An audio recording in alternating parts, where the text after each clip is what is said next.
Should be good. Yep, it's started.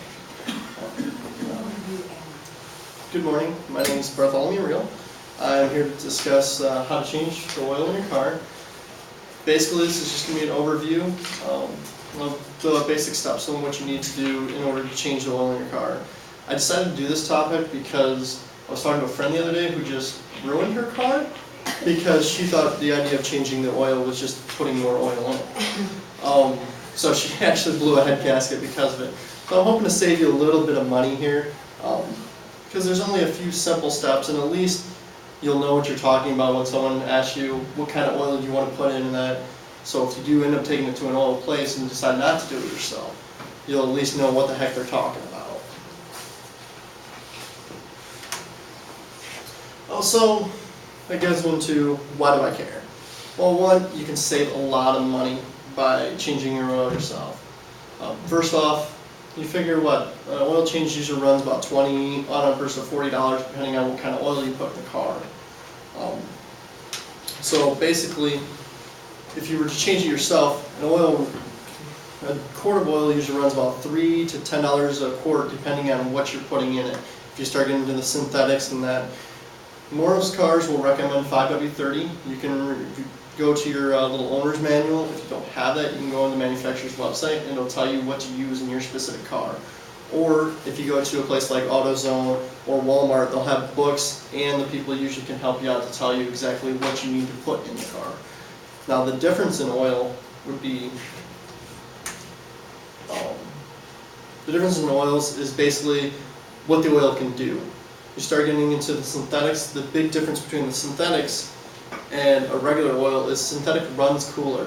It also removes metal shards from your engine, so it's more likely to last longer, and you also can go further times between changing the oil. When you start getting the high mileage, that's dealing with a synthetic blend. So basically, the disadvantage to a synthetic is once you go synthetic, you can never go back and it costs a lot more.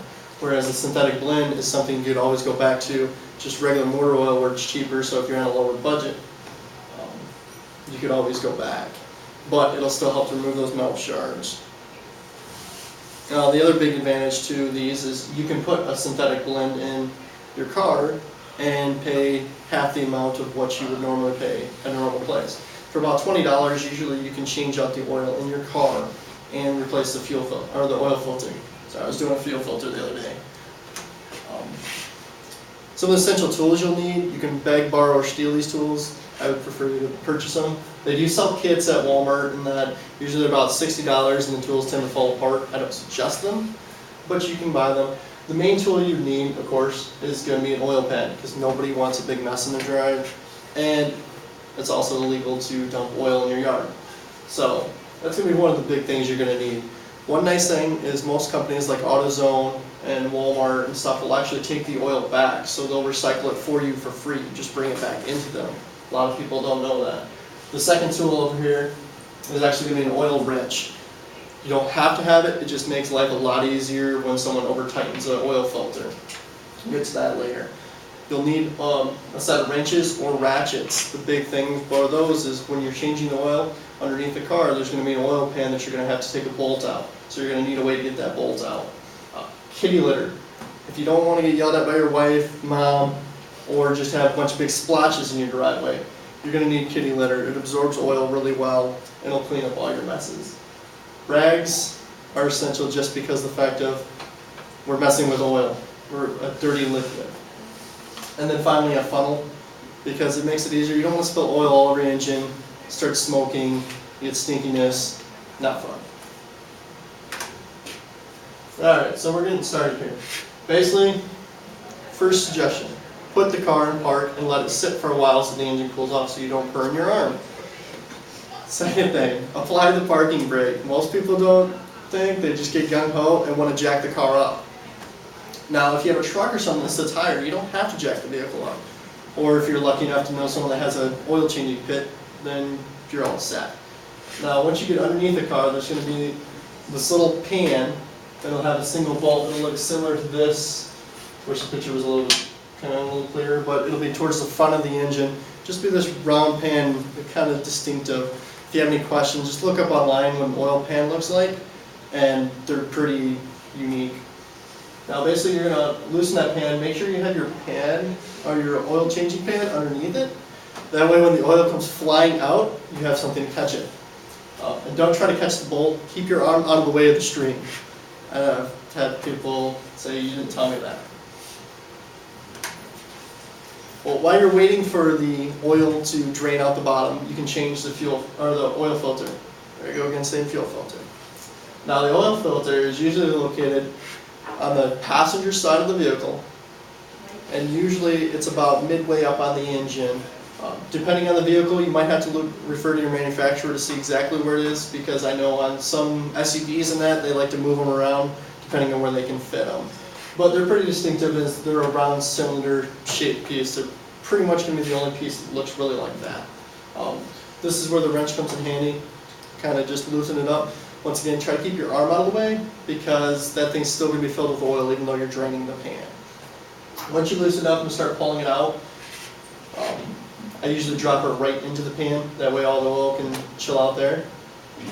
You're going to need to grease the gasket on the new filter when you go to put it back in. This is going to ensure a tight seal when you put the filter back in. Once you go to tighten it, you only have to go a half a turn past when it's hand tight. You don't want to over tighten it, because then it's miserable to get off later, and you can also actually damage that seal on top of the fuel filter, or oil filter. Keep saying fuel filter. After that's all done, you can replace your plug. Now when replacing your plug, grab a rag. Usually there'll be metal shards on the end of the plug. So clean those off in that, because that's just going to cycle back through your engine and it's not really hurting anything. So clean that off, and then you can retighten your plug again. Once again, it only has to be hand tight. You don't want to crank that sucker and strip it out, and then you'll have oil dripping out the bottom of your car.